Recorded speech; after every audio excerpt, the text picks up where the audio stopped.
911, police, fire, medical. I need emergency, please. What? Ambulance. Someone is hurt. Lacerate cuts.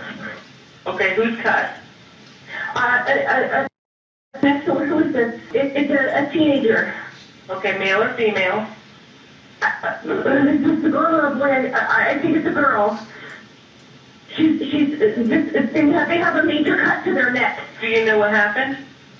I don't know. My husband heard someone screaming and then we came outside. Ma'am, do you know if this person was assaulted? I don't know. We just came outside. They have a major wound to their neck and they're struggling to breathe. Are they awake? I don't think they're even responsive at this point. Is she breathing? I don't see any breath. Yes, breathing. Okay. She is breathing, you think? Yes, but struggling. Ma'am, is the blood spurting or pouring out? No, it's all over the ground. Okay, but is it spurting out or pouring out of the person? It may have already. I don't think this person has any more blood. It looks like a knife wound. Okay. I don't think Get it clean, anymore. I don't see them breathing. I don't think they're with us. 질투심에 불타는 분노로 한 살인범이 피해자를 여러 번 찌르고 머리를 자르려다 누군가가 소란을 듣고 집 밖으로 나가자 숲으로 도망쳤습니다. 살인범은 피해자를 피를 흘리며 죽게 내버려 두었습니다. 그가 왜 그랬고 첫 번째 피해자 이후 경고 신호가 무시된 이유는 무엇입니까? 시작하기 전에 다음과 같이 보내드립니다. 이 사건에서 묘사된 끔찍한 행위로 희생된 K 베이커의 사랑하는 사람들에게 진심으로 애도를 표합니다. 플로리다주 리티아 카운티에 사는 43살 여성 K 엘리자베스 베이커를 두 아들과 함께 만나보세요. K는 러스킨에 있는 사이프러스 크릭 초등학교에서 수학과 과학을 가르치는 3학년 교사로 학생들과 동료들에게 사랑받았습니다. 2022년 5월 28일 조용하고 따뜻한 봄밤이었습니다. K의 옆집에 사는 조나단 히긴스는 소파에서 평화롭게 잠을 자고 있었고 그의 아내와 아이들은 위층에서 잠들어 있었습니다. 자정 직후였습니다. 히긴스는 잠에서 깨어나는 불안한 소리를 들었습니다. 그가 들은 것 중 가장 잘 묘사할 수 있는 것은 바닥에 쓰러진 사람이 숨을 헐떡이는 소리였습니다. 히긴스 씨는 처음에 딸 중 한 명이 침대에서 떨어져 바닥에 부딪혔다고 생각했지만 확인하러 위층으로 올라갔을 때 모두가 침대에서 깊이 잠들어 있었습니다. 밖에서 조사한 결과 히긴스 씨는 자신이 10대 소녀로 추정되는 물건이 자신의 집 앞마당 근처 땅에 엎어져 있는 것을 발견했습니다. 이 여성은 나중에 K 베이커로 밝혀졌습니다. K는 목 주위에서 흘러나오는 것처럼 보이는 피 웅덩이에 누워 있었습니다. 부상당한 여성의 상태를 확인하던 중 히긴스 씨는 뒤에서 소리를 들었습니다. 그는 집 뒤 숲이 우거진 곳에서 들려오는 바스락거리는 소리를 듣기 위해 몸을 돌렸지만 아무것도 보이지 않았습니다. 히긴스 씨는 아내 루스에게 911에 전화하라고 말했습니다. 소방구조대와 힐스버러 카운티 보안관 사무실 직원들이 도착했을 때 K는 이미 떠나 있었습니다. 범죄 현장에서 K의 시신을 검사한 검시관은 K가 어깨와 목에 여러 군데 찔린 상처가 있다는 사실을 발견했습니다. K의 목 열상이 너무 심해 형사들은 범인이 K의 몸에서 머리를 자르려고 했다고 결론지었습니다. 경찰관들은 K의 집 주변을 수색했습니다. 진입로에서 형사들이 회색 포드 포커스를 발견했습니다. 태그를 실행한 후 그들은 그것이 매튜 테리의 소유라는 것을 알게 되었습니다. 창문 하나가 열려 있었고 화면이 꺼져 있었습니다. 그 방은 그날 밤 집에 없었던 K의 아들 중 한 명의 것이었습니다. 이 창문은 히긴스 가문을 향하고 있었습니다. 창문에서 우회전하면 K가 발견된 구역인 앞마당으로 이어졌습니다. 왼쪽은 뒷마당으로 이어졌고 그곳에서 피 방울이 발견되었습니다. 형사들은 K의 집에 들어가기 위해 수색영장을 신속하게 발부받을 수 있었습니다.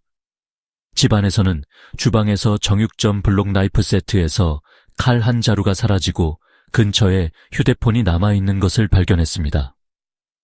세트에서 빠진 칼은 앵무새의 부리를 닮은 3인치 곡선 칼날 때문에 붙여진 이름인 새부리 칼이라고 불리는 특수한 칼이었습니다. 칼은 결코 발견되지 않았습니다. 욕실 문틀이 큰 손상을 입어 누군가가 어느 순간 문을 폭력적으로 강제로 열었음을 보여주었습니다.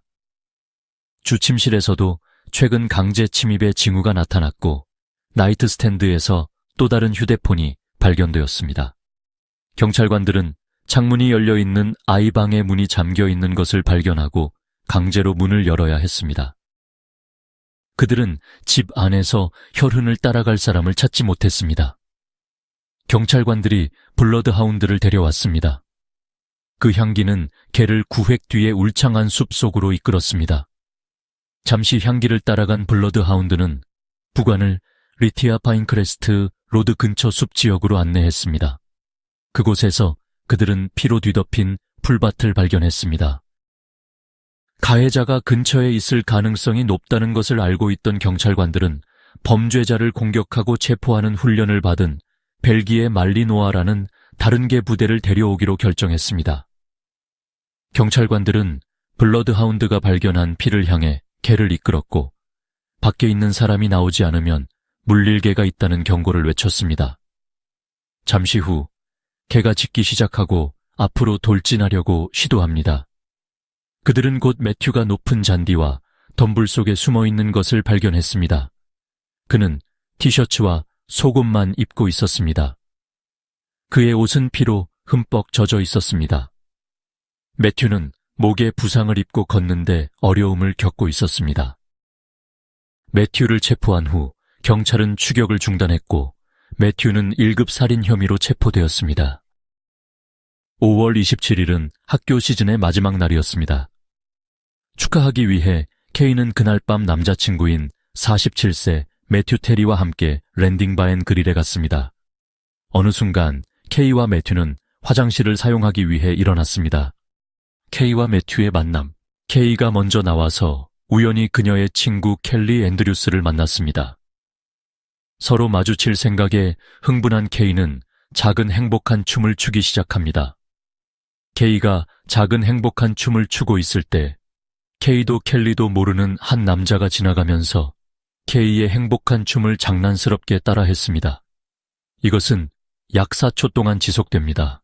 케이와 낯선 사람 사이에 이러한 상호작용은 매튜가 화장실에서 나오던 바로 그 순간에 일어났습니다. 매튜는 즉시 케이가 다른 남자와 춤을 췄다는 결론에 도달했고 분노했습니다. 바에서 매튜는 케이와 말다툼을 시작하며 케이가 다른 남자와 춤을 춘다고 화를 내며 비난합니다. 이 비난은 켈리와 인근 술집 손님 모두에게 들립니다. 매튜와 케이는 바를 나와 오후 11시 30분경 집으로 향했습니다. 집까지 차로 약 90분 정도 걸렸고 매튜는 케이와 다른 남자와 춤을 추는 것에 대해 계속 논쟁했습니다.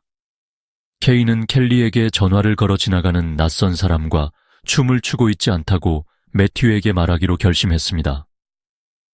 켈리는 케이가 매튜에게 멍청하지 말라고 말하는 것을 엿듣고 있습니다. 전화 통화가 끝난 후 켈리는 오후 11시 56분에 케이로부터 롤이라고 적힌 문자 메시지를 받았습니다. 죄송합니다. 정말 멍청하네요. 이제 괜찮아졌어요.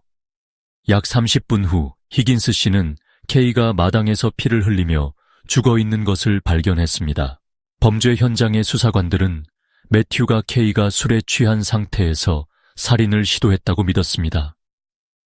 그들은 그가 그녀를 여러 번 찌르고 머리를 제거하려 시도한 후 창문을 통해 탈출할 방법을 찾아 이웃집 마당으로 들어갔다고 믿고 있습니다. 매튜의 과거. 케이는 매튜의 첫 번째 희생자가 아니었습니다. 그는 케이가 잘 알고 있는 여성에 대한 폭력 범죄 전력이 있었습니다. 매튜가 질투심에 불타서 케이를 살해하기 5년 전, 그는 미셸 로저스라는 여성과 사귀고 있었습니다. 매튜와 미셸은 2015년에 데이트 앱을 통해 만났습니다. 그 당시 그들은 둘 다 미시간에 살았습니다. 미셸은 5살짜리 아들과 함께 그곳에 살았습니다. 매튜는 해병대에서 몇 년을 보냈습니다. 미셸을 만났을 무렵 그는 레슬링 코치로 일하고 있었습니다. 몇 달 동안 아무렇지 않게 사귀었던 미셸은 관계를 끝내고 싶다고 결심했습니다. 즉, 임신 사실을 알게 될 때까지 미셸은 아기를 위해 매튜와의 관계를 유지하는 것이 최선이라고 생각했습니다. 곧 그들은 함께 이사했습니다. 하지만 너무 빨리 매튜가 학대적이고 폭력적이라는 것이 분명해졌고 매튜가 술을 마시면 이러한 행동이 더욱 악화되었습니다. 한 번은 미셸이 어린 아들을 안고 있는 동안 그는 주철펜을 미셸에게 던졌습니다. 또 한 번 매튜는 고양이를 집어 벽에 던졌습니다. 화가 나고 술에 취한 밤에 매튜는 미셸의 아파트에 나타나 미셸이 다른 남자와 자고 있다는 것을 알고 방에 들어오라고 요구하며 그녀의 문을 두드리곤 했습니다. 미셸 안에 남자가 있는 것으로 알고 있습니다. 그 기간 동안 매튜는 지역 인터넷 제공업체에서 일했습니다. 어느 날 그는 동료 중 한 명에게 미셸을 찌르고 싶다고 말했습니다. 미셸을 찌르고 싶었습니다. 그 동료는 매튜의 말을 화풀이로 받아들였고 더 이상 그것에 대해 아무것도 생각하지 않았습니다. 하지만 몇 달 후인 2017년 3월 17일에 매튜가 얼마나 진지한 사람이었는지 알게 되었습니다. 매튜와 미셸은 그날 친구 몇 명과 함께 술집에 나갔습니다. 오후 6시경 미셸은 집에 갈 준비가 되었습니다. 그녀는 매튜를 찾으러 갔습니다.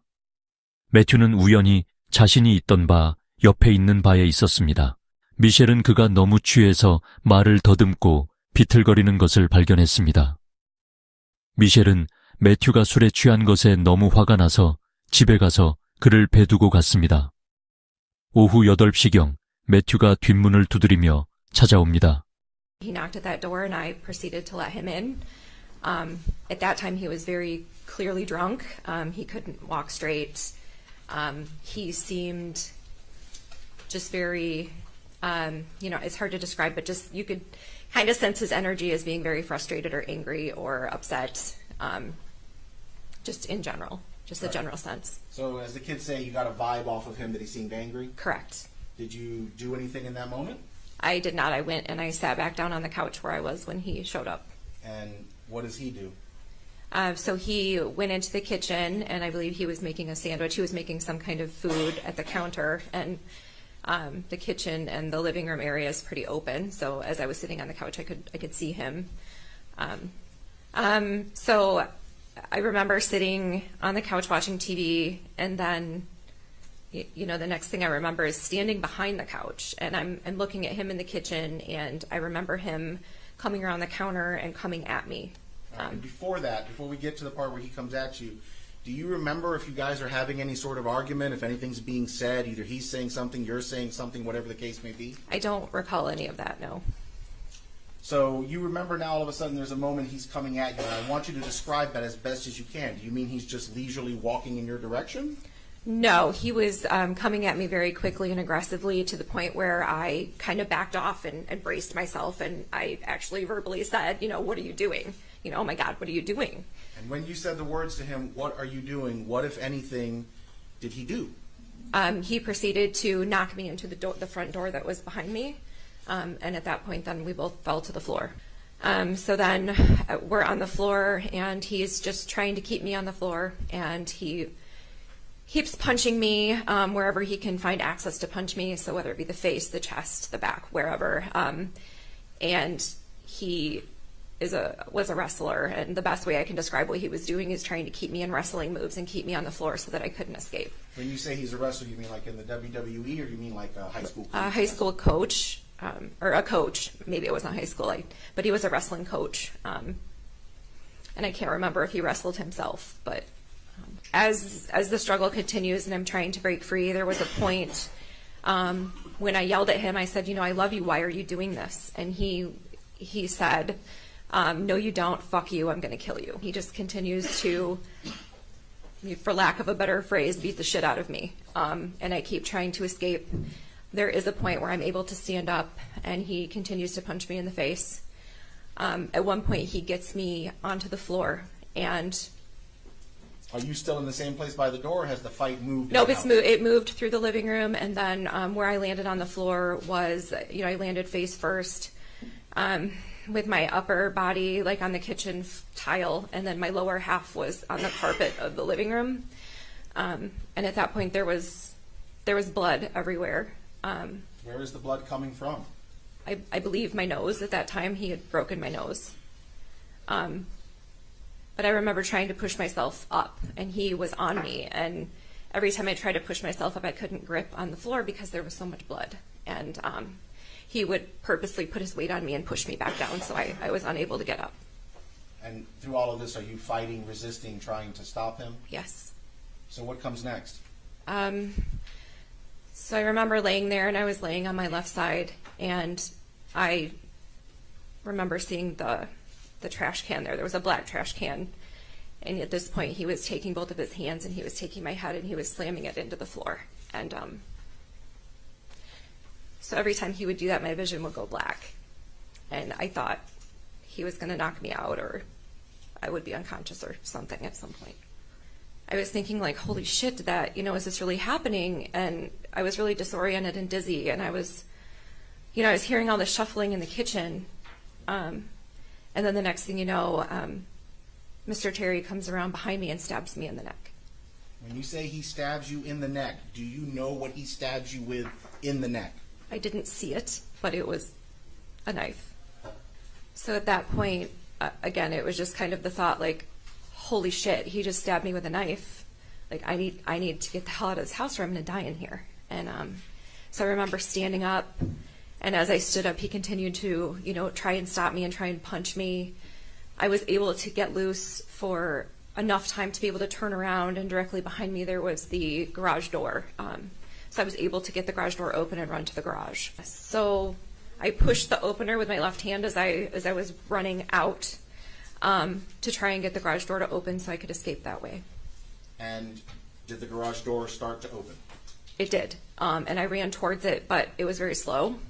So I couldn't quite get under it right away before he was able to get to me again. All right, so now you're waiting for the garage door open enough, and he attacks you again? Yes. Describe how he's attacking you again.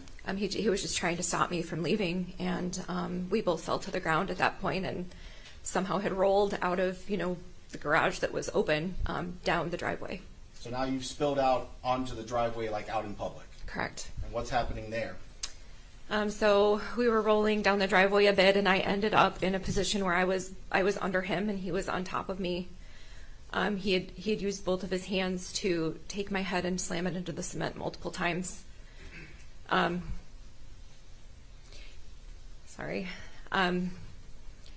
he had the knife, and he had stabbed me 3 times in the right shoulder. All right, so he's still armed with this knife, even though you fled out of the home and he's chased you. Yes, and this entire time I'm screaming for someone to come help me. At any point, do you realize that some sort of neighbor or person nearby has responded to your calls for help? Yeah, as I was screaming, I could very faintly hear voices across the street saying, get off of her, and just hear them talking. A lot of it I couldn't make out what they said. All right, and so we're at a point where Mr. Terry and you are in the driveway. You're still fighting. He's still armed with a knife. Tell me what else he's doing and what you're doing in response. So again, I'm screaming this entire time, that he's going to kill me and somebody please help me. But he had stabbed me those 3 times in the shoulder, and he went to bring the knife down again, and I had reached up and I grabbed with my right hand the blade end of the knife in midair, and don't ask me how I did it. I just grabbed, and I took the knife and I pulled it. Again, I'm on my back, and I pulled it across my face, and I just remember thinking he was going to stab my eye out or something as I'm doing this, but I was able to pull the knife enough over that it fell out of his hand, and it fell to my left side. And then I kind of rolled over it and tucked it underneath me so that he didn't have access to it anymore. And so once you've kind of tucked the knife under your body, rolled onto it, does he stop fighting with you, or does he still keep trying to get the knife? No, he was still slamming my head to the floor, and because And he would reach down with his hand and he would try and like fish for the knife real quick. But then I would try to get up and then he would hold me back down again. And then, kind of just back and forth, like trying to fish for the knife, and I'd get up and he'd try to fish for the knife, and then he'd push me back down. And there was a point when he had gotten really pissed off because I was kind of, holding the knife with my arm as it's tucked under me, and he reached down and he bit me on the forearm here to try and get the knife loose from my grasp. Is that the only place he bit you? No. Shortly after that, after he fished a couple more times for the knife and couldn't get it, he reached down and he bit me twice on the side of my left cheek to try and get me to let go. And throughout all of this, are you screaming and yelling for help, asking him to stop, putting up resistance? Yes. So does the fight sort of end at some point? Yeah, so we didn't live that far from the hospital and stuff, and as the neighbors were, I later found out they were on the phone with 911 at the time. We could hear sirens coming. You could hear them coming from around the corner, not too far away, and when we both heard the sirens, that's when he got up off of me and ran back in the house. And what did you do? I got up and I grabbed the knife so he couldn't get it back again, and I couldn't see very clearly because my contacts were in, but they were all like covered in blood. But I ran across the street to the voices of the neighbors who were telling me to come over there, come here. And then I proceeded to go across the street and I collapsed on my back in their front yard. K처럼 경찰은 미셸이 여러 번 물리고 맞고 찔린 후 이웃집 마당에 누워 있는 것을 발견했습니다. 미셸은 운 좋게도 공격에서 살아남았습니다. 그러나 그녀는 5일 동안 집중 치료를 받아야 했습니다. 범죄 현장을 조사한 형사 매튜 크럼백은 이렇게 말했습니다. 그것은 살인이 아니어도 가능한 한 살인에 가까웠습니다. 미셸에 대한 폭력적인 행동으로 인해 매튜는 살인 미수 혐의로 기소되었습니다. 미셸을 공격한 혐의로 체포된 후 매튜는 오랜 친구에게 연락해 법정에서 증언해 달라고 요청했습니다. 그 오랜 친구는 거의 20년 전에 사귀었던 여자였습니다. 그녀의 이름은 케이 베이커였습니다. 케이는 법정에서 친구의 인격을 위해 기꺼이 증언하고 일어섰다고 판사에게 말했습니다. 매튜는 매우 진실하며 저는 그를 전적으로 신뢰합니다. 미셸은 케이가 매튜가 진정으로 존재하는 괴물을 보게 하려고 필사적으로 노력했습니다. 재판 중 미셸은 케이에게 페이스북 메신저를 통해 자상 사진을 보내며 이렇게 말했습니다. 제발 이것이 당신이 되지 않도록 해주세요. 하지만 케이는 매튜가 사귀기 20년 전으로 돌아간 것을 알고 있던 남자를 그 시절에만 볼 수 있었습니다.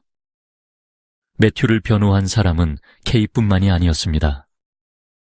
미셸이 법정에서 연설하는 동안 그들은 모두 고개를 저으며 노려보았습니다. 어떻게든 매튜의 변호사는 배심원단에게 미셸에 대한 그의 공격이 정당 방위라고 설득했습니다. 그는 또한 전직 해병으로서 매튜가 훈련을 통해 미셸이 시작한 싸움을 무력화시켰다고 설명했습니다. 매튜는 신체에 큰 해를 끼칠 의도로 폭행한 혐의로 3년에서 10년의 징역형을 선고받았습니다. 미셸은 미시간 가석방 위원회에 보낸 편지에서 이렇게 말했습니다. 그가 나오면 저와 가족 그리고 다음 피해자가 두렵습니다. 사회가 위험에 처해 있습니다. 2021년 12월에 제대했습니다.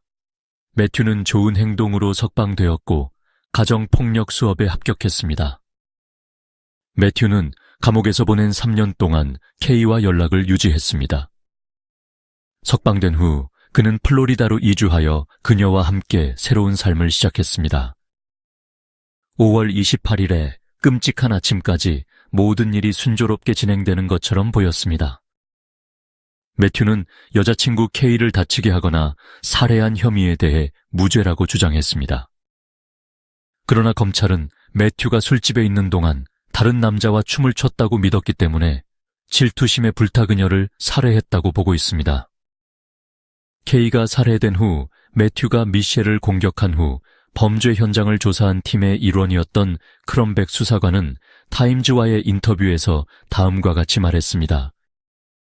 매튜 테리는 사악하고 나르시시즘적이며 조작적인 살인범의 교과서적인 사례였습니다. 매튜 테리와 플로리다 주 간의 재판은 2022년 11월에 시작되었습니다. 검찰은 배심원단에게 매튜가 케이 베이커의 죽음에 책임이 있으며 매튜가 사형을 받기를 원한다는 사실을 설득하기 위해 열심히 노력했습니다. 그들은 매튜가 케이를 살해한 후에도 스스로 목숨을 끊으려 했다고 믿었습니다. 그래서 그는 목에 여러 군데 상처를 입은 채 발견되었습니다.